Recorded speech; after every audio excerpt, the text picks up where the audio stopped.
논문을 작성할 때 어떻게 그럼 설문지를 작성할지에 대해서 그냥 간단하게만 여러분들이 한번 뭐 아시는 분들도 아시겠지만 혹시라도 이제 처음 논문을 쓰거나 설문지를 처음 하시는 분들에게 도움이 될 수 있도록 한번 자료를 만들어 보았습니다. 자, 여러분들이 아무리 어떤 연구 설계를 잘 하고 글을 잘 쓰더라도 정확한 설문지를 사용하지 않는다라고 하면, 즉 우리가 이제 타당성과 신뢰성을 이야기를 하죠. 설문에 대한 어떤 검증이 타당성과 신뢰성을 확보하지 못한다라고 하면 어떻게 보면 처음부터 다시 해야 되는 수가 있을 수도 있습니다. 자, 그래서 이 설문지를 잘 선택하는 것이 중요한데요. 자, 여러분들이 설문지를 작성할 때 고려해야 될 몇 가지 사항에 대해서 한번 알아보도록 하겠습니다. 자, 첫 번째가 이 내가 검증하고자 하는 주제에 적합한 설문인가를 보셔야 된다라고 하는 겁니다. 뭐 이건 당연하겠죠. 리더십에 대한 어떤 검증을 하려고 하는데 이 설문 내용에 리더십에 대한 내용이 없다라고 하면 뭐 그것은 이제 문제가 될 것입니다. 자, 두 번째는 연구자가 정의한 변수의 속성들이 반영된 설문인가 이겁니다. 그래서 중요한 내용이 어떤 누락되면 안 된다라는 거죠. 반드시 어떤 변수에 따른 이 속성들, 어떤 요인들이 반영이 되어야만 그것이 온전한 설문이 될 수가 있습니다. 자, 세 번째는 설문 대상에게 적합한 질문인가를 여러분들이 보셔야 됩니다. 이 세 가지가 뭐 그냥 우리가 당연히 해야 되는 거라고 생각하지만 실제로 이런 것들을 할 때 누락하는 경우가 많이 있습니다. 한번 사례를 통해서 간단하게 보도록 하겠습니다. 자, 그러면 각각의 주제에 대해서 한번 보도록 하겠습니다. 자, 첫 번째가 내가 검증하고자 하는 주제에 적합한 설문인가? 이건 뭐 당연한 거죠. 그래서 예를 들면 이제 뭐 진정성 리더십이다 그러면 진정성 리더십을 발휘하는 진정성 리더에 대한 정의가 학자들마다 다 같지 않다라는 겁니다. 그래서 화면에 보시면 이와 같이 테리라고 하는 사람은 자신과 조직, 세상의 진실하고 올바른 상황 판단에 기초해서 행동하는 리더. 그래서 여기 보면은 이제 진실하고 올바른 판단에 따라서 행동하는 리더를 이 진정성 리더라고 정의를 내렸습니다. 그러면 이제 진정성 리더십은 이런 진실한 것과 상황 판단에 기초해서 행동하는 게 이제 진정성 리더십의 특성일 수 있겠죠. 자, 또 다른 연구자 바룬바 같은 경우는 2008년도 원래 이 사람은 아볼리오라고 하는 사람하고 2003년도에 이제 진정성 리더십이라고 하는 정의를 내렸습니다. 자, 이때 이제 2008년도에 이제 어떻게 보면 최근에 하고 있는 개념을 사용하고 있는 거죠. 그래서 이 높은 수준의 자기 인식과 내면화한 도덕적 관점에 따라서 균형된 정보 처리를 하며 구성원들과 투명한 관계를 통해 조직의 긍정적이며 윤리적인 풍토를 형성하는 리더. 그러면 이 테리보다 여러 가지 속성들이 많이 들어가 있습니다.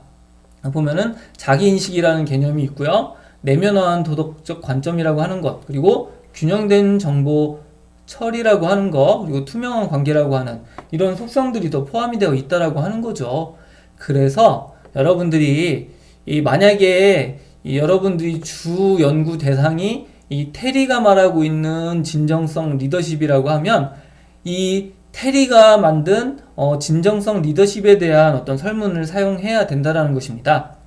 그렇지 않고 아블리오나 바룬바와 같은 이 연구진들이 이 내린 정의에 따라서 진정성 리더십을 검증을 하려면 바로 이 사람들이 만든 설문지를 사용해야 된다라고 하는 거죠. 그래서 여러분들이 이 이론적 배경에서 테리 걸 썼느냐 혹은 바룬바 걸 썼느냐, 그래서 우리가 이제 용어의 정의 또는 조작적 정의라고 합니다.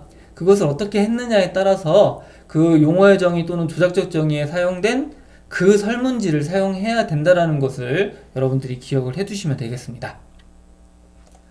자, 두 번째는 연구자가 정의한 변수의 속성이 잘 반영되어 있는가, 이것이 이제 또 중요하다라는 거죠. 진정성 리더십이라고 하는 것은 아까 네 가지 속성이 있었죠. 자아인식이라는 것과 관계의 투명성, 내면화한 도덕적 관점, 균형된 정보 처리. 그래서 질문에 이 자기 자신을 잘 알고 있는가에 대한 질문이 들어가야 된다는 거죠. 그리고 다른 사람과의 관계에서 투명한 관계를 하고 있는지, 그리고 내면화한 도덕적 관점을 갖고 있는지, 균형된 정보 처리를 갖고 있는지, 이러한 속성들이 다 반영이 된 사람을 진정성 리더십이라고 하는데, 만약에 설문지에서 이런 속성이 누락이 된다라고 하면 그 설문의 결과를 가지고 그것이 진정성 리더십의 특성이라고 주장할 수가 없게 된다는 것입니다. 그래서 여러분들도 과연 이 설문의 질문 항목에 나를 물어보는 것이 있는지, 혹은 관계에 대한 것들이 있는지, 내면화에 대한 관점이 있는지, 이것처럼 변수의 속성들이 모두 반영된 설문인가를 우리가 판단을 내려야 된다는 것입니다.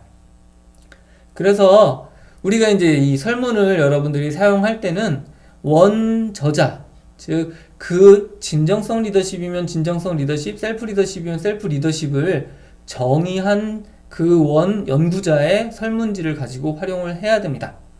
근데 우리가 이제 보면 이제 한글 논문을 가지고 많이 활용을 많이 해요. 그러면 이제 그 논문에 보면은 이 영문이 번역된 설문을 가지고 활용하는 경우가 있습니다. 그래서 여러분들이 그러면 그 논문 설문지를 보고 앞에 번역자가 누군지를 한번 보고 이렇게 추적을 해서 원 저자를 찾아가는 것이 굉장히 중요하다는 것입니다. 그래서 이 설문지는 원 저자의 설문지를 써야 된다는 거 여러분들이 기억을 해두시면 되겠습니다. 자, 그리고 세 번째는 이 설문 대상에게 적합한 질문인가입니다. 예를 들어서 뭐 회사 어떤 비즈니스맨이라고 하면 귀하의 상사는 진정성 리더십을 가지고 있습니까? 이렇게 질문이 있다라고 하면 만약에 그것을 어린 학생들에게, 초등학생에게 물어보면 어떻게 하면 되겠습니까? 대상이 상사가 아니죠. 대상은 선생님이 되는 겁니다. 그러면 이때는 우리 선생님은 진정성 리더십을 가지고 있다, 이런 식으로 이제 질문을 해야 된다는 거죠. 그래서 이 설문 대상이 누구냐에 따라서 이 질문에 대한 어떤 대명사라든지 이런 것들도 조금 바뀔 수가 있다는 거죠. 그래서 여러분들이 이 설문지를 온라인으로 잘 작성하는 것도 중요하지만 적합한 설문을 찾고 그 설문을 설문 대상에게 적합한 질문으로 만드는 것이 중요합니다. 그래서 이런 것들을 여러분들이 고려를 했을 때 좋은 설문이 될 수 있다는 거 기억을 해두시면 되겠습니다. 그래서 뭐 몇 가지 말씀드렸는데요. 첫 번째가 주제에 적합한 설문인지, 그리고 두 번째가 바로 이 여러분들이 이 질문하고자 하는 속성이 다 포함되어 있는 설문인지, 그리고 세 번째가 대상이 누구인지. 그래서 이런 세 가지는 여러분들이 설문지를 작성할 때 반드시 보셔야 된다라고 하는 것입니다. 자, 이번에는 여러분들이 실제로 설문지를 찾는 법에 대해서 간단하게 한번 시연을 한번 해보도록 하겠습니다. 자, 여러분들 이제 논문에서 많이 찾는 게 이제 리스라고 하는 사이트입니다. 리스를 검색해서 찾으시면 되겠고요. 여기에다 키워드를 넣어주시면 됩니다. 자, 여러분들이 연구 주제를 검색을 하게 되면 이와 같이 키워드에 따라서 국내 학술 논문, 학위 논문, 단행본, 연구 보고서, 뭐 강의 이런 식으로 여러 가지 이제 카테고리가 나오는데, 여러분들이 이제 설문을 볼 수 있는 데가 바로 이 학위 논문입니다. 자, 그리고 학술 논문 같은 경우는 이제 유료로 되어 있어요. 그래서 이 유료 같은 경우는 여러분들이 이 하나하나 받을 때마다 이제 돈을 내셔야 되는데요. 지역에 가면 도서관들이 있죠. 도서관에 회원가입하면 이 도서관 홈페이지에서 이 유료를 무료로 다운로드 받을 수 있는 링크가 있습니다. 그걸로 받으시면 됩니다. 그래서 우리가 이제 설문지를 만들 때는 이 학위 논문을 보시면 되겠습니다. 그래서 학위 논문에서 이렇게 플러스를 눌러 보시면은 이 학위 논문의 종류가 쭉 나타나게 됩니다. 그래서 여러분들이 적합한 논문을 찾으시면 되겠죠. 예시로 이제 제 논문을 한번 보도록 하겠습니다. 저 원문 보기를 눌러보고 클릭을 하게 되면, 자, 여러분들이 이와 같이 논문이 열리게 되면 논문에서 이제 목차를 보시면 됩니다. 이제 일반적인 사회과학 논문에서 이런 어떤 형식인데요. 이게 뭐 논문마다 이제 차이가 있고 그렇기 때문에 그거는 여러분들 형식에 맞도록 하시면 되는데, 일반적으로 이 어떤 논문을 보면 이 이론적 배경에 보면 이 연구자가 각각의 변수에 대한 정의를 이와 같이 내렸습니다. 그리고 이 세 번째 연구 방법에 보면 변수의 조작적 정의와 측정 도구가 있습니다. 바로 이 측정 도구 부분이 바로 설문이 포함되어 있는 내용입니다. 그래서 이 37페이지를 가시면 이 설문지의 구성을 볼 수가 있습니다.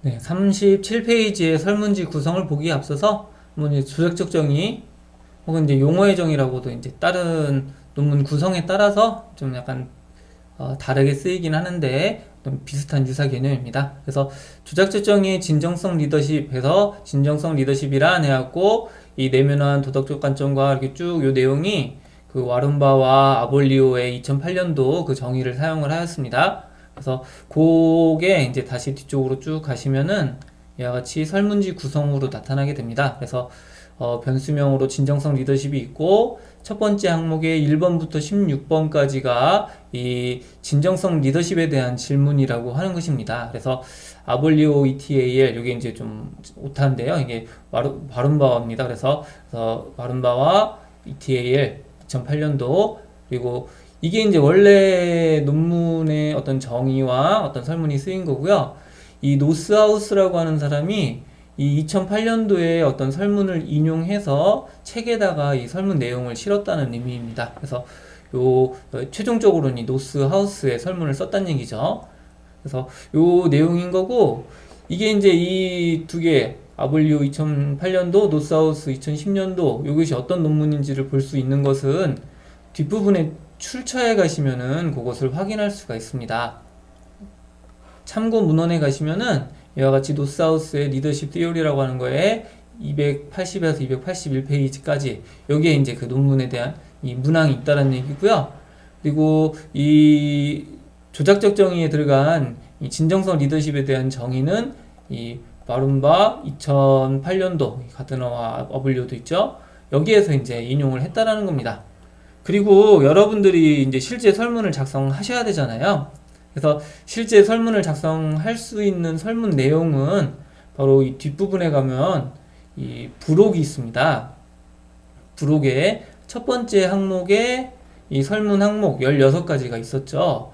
1번부터 16번까지. 이게 바로 이 진정성 리더십이라고 하는 것에 대한 설문 내용입니다. 그래서 만약에 자기 자신에 대한 어떤 진정성에 대한 질문을 한다면 이 나는 나의 약점 3개를 나열할 수 있다. 이런 식으로 하면 되는 거고 혹은 이제 그것이 다른 사람이면 뭐 나는 상사의 약점 3개를 나열할 수 있다. 이거는 자기 인식이기 때문에 상사의 약점을 나열하는 건 진정성이랑 좀 상관이 없을 수 있어요. 어쨌든 이런 식으로 여러분들이 이 내용을 가지고 온라인 설문을 작성해 주시면 되는 것입니다. 자, 그리고 여러분들이 한 가지 이제 주의하셔야 될 게 여기 나와 있는 설문지의 내용 자체가 어떻게 보면 영어를 번역한 겁니다.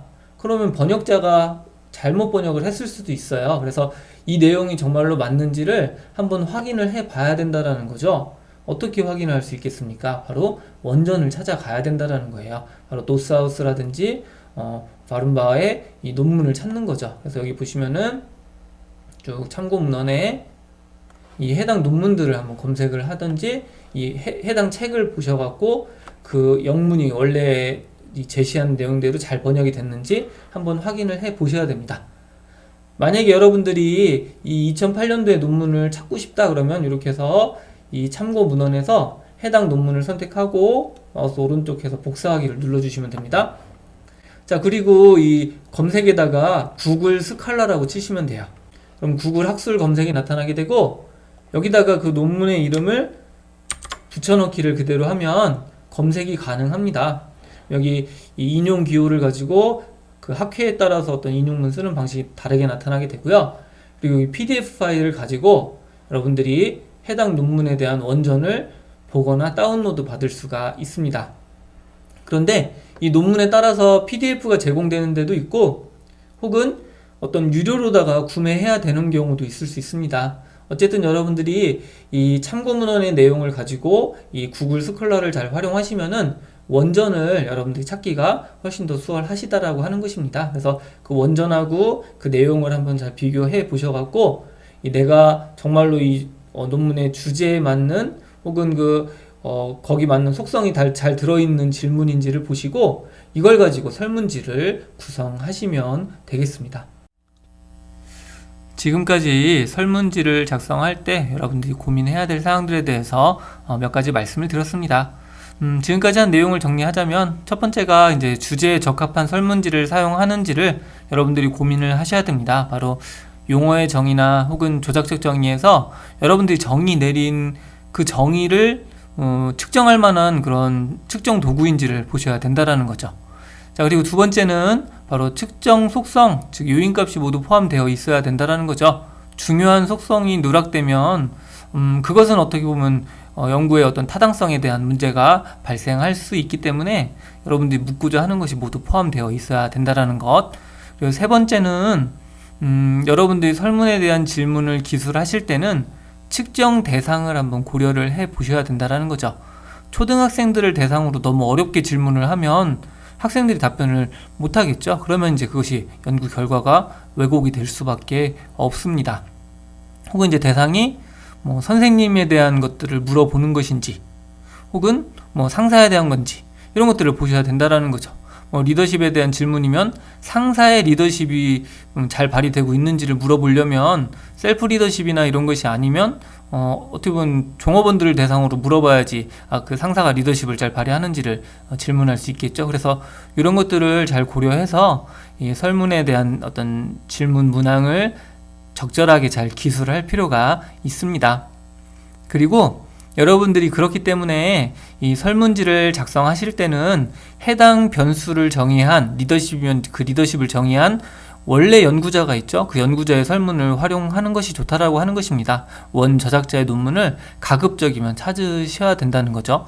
국내에서 번역된 것들이 뭐 그분들이 이제 잘 번역을 하셨겠지만 때로는 오역을 했을 수도 있기 때문에 만약에 뭐 다른 논문에서 인용이 됐으면 그 인용된 논문을 찾아가고 그 인용된 논문이 어디서 그 설문을 가져왔는지를 보시면서 최초의 어떤 원 논문까지 찾아가는 그런 노력이 좀 필요합니다. 그래서 이런 것들을 잘 고려하셔서 설문을 작성하신다라면 어떤 연구 논문에서의 어떤 타당성이라든지 신뢰성을 많은 부분을 확보할 수가 있을 것입니다. 그래서 오늘은 뭐 기술에 대한 그런 면보다도 여러분들이 이 논문을 작성할 때 그 설문지에서 어떤 것들을 좀 고민을 하고 해야 되는지에 대해서 말씀을 드렸습니다. 그래서 여러분들한테 좀 도움이 됐으면 좋겠습니다. 네, 수고하셨습니다.